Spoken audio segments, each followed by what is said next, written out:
A woman who bared her naked buttocks to a journalist outside a serious offences court as they attempted to take her photograph has apologized to the members of the media for what she now considers outlandish behavior. Last Thursday, September 22nd, Raina's son Delano MacDonald was sentenced to 4 years in prison for possession of a firearm. The Ministry of Agriculture, through the Banana Accompanying Measures BAM program, has initiated a major irrigation project in Langley Park.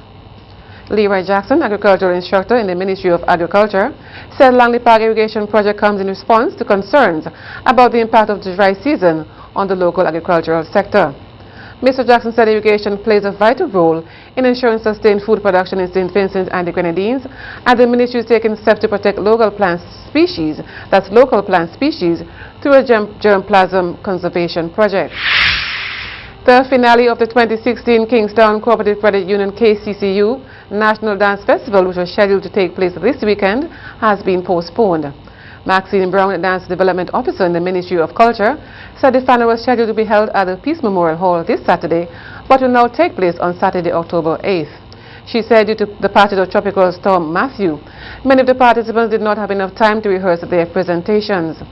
Ms. Brown said the organizers of the festival are committed to presenting a showcase of the highest quality, and the postponement will give the participants enough time to make it a reality.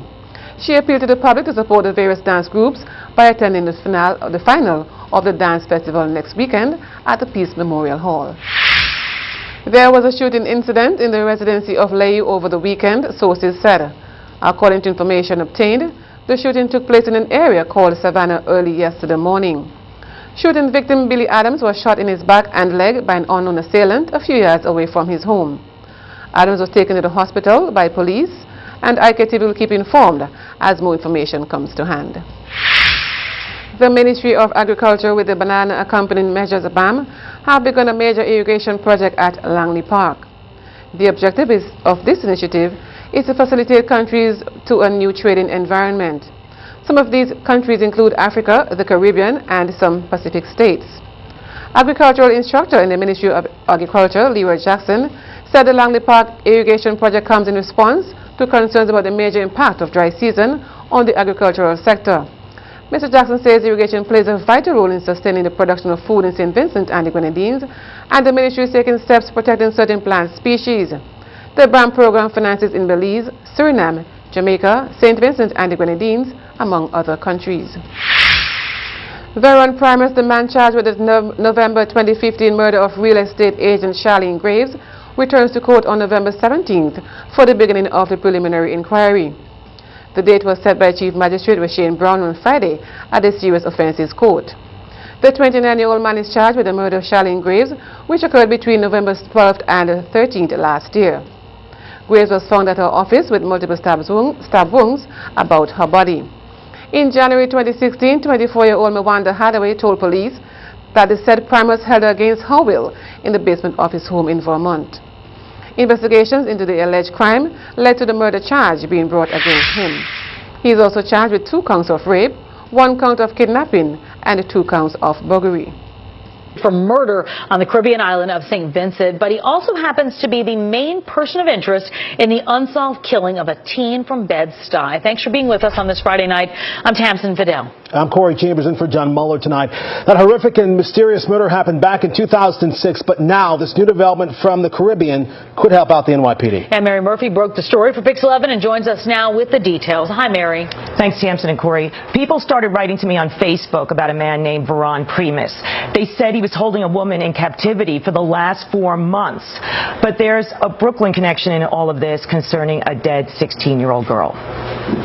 They want to find out if this is the man that murdered their daughter. As a parent who has lost their child, they're very upset. Reverend Taharka Robinson pointed out the police poster that's still taped to the Brooklyn apartment building where 16-year-old Chanel Petro Nixon left her parents on Father's Day 2006.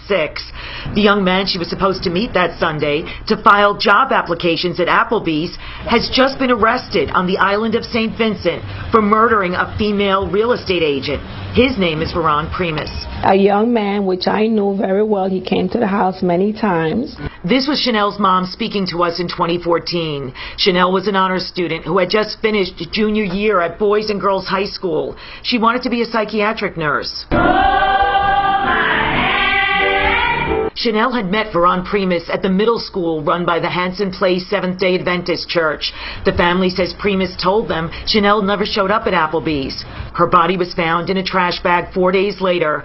We spoke to one of the original case detectives, Chris Scandol. The body was folded into the bag, almost like a fetal position. Chanel's murder spawned outrage. She was a straight-A student. She was the best our community could ever have to offer. Nobody was ever charged, but Primus was later accused of sexually assaulting 2 women. He was acquitted by a New York judge and later sent to state prison for violating an order of protection against an ex-girlfriend. He was deported to St. Vincent, more than 2,000 miles from Brooklyn, last May. And that's where things got bizarre. Last Friday, a caretaker in the house where Primus lived with his grandmother found a note in the refrigerator where insulin medicine was stored. The note was from a 24-year-old woman who said Primus had been holding her captive since January 1st this year. Police found the woman inside a wooden enclosure with a door. By phone, retired NYPD Detective Chris Scandol told me he wasn't surprised. He had an ex-girlfriend of his that he had helped for a number of days. Then the case took another turn. St. Vincent police found evidence that led them to arrest Primus for the fatal stabbing of real estate agent Charlene Greaves last fall. Reporters from Extreme Radio 104.3 FM broke the story. What murder did not and what? And reporter Kenton Chance of the island's eyewitness news outlet took this footage of Primus leaving court this morning. Chanel Petro Nixon's family remained holed up in their Fulton Street apartment. The original case detective hoping Primus's arrest will help solve Chanel's case. Maybe if somebody has some information and they know that he's arrested at the jail, maybe they'll come forward. The NYPD needs one piece of very crucial information. Investigators need to find out the location where Chanel was actually killed. That could yield more DNA evidence. Steps have been taken by the government to issue a new 5-year lease to cobblestone operator Ann Joshua. On July 9, 2016, a letter from the National Properties Limited, the state-owned firm responsible for the management of the building, wrote to Ms. Joshua, giving her till September 30th to leave the premises. This issue has sparked a number of discussions on various radio stations across the country. Prime Minister Dr. Ravgan Saab said on Friday on radio that he knew there were negotiations between the National Properties Limited and Ann Joshua, but that he was not informed about the outcome of the discussions. So with us, the sporting highlights are up next.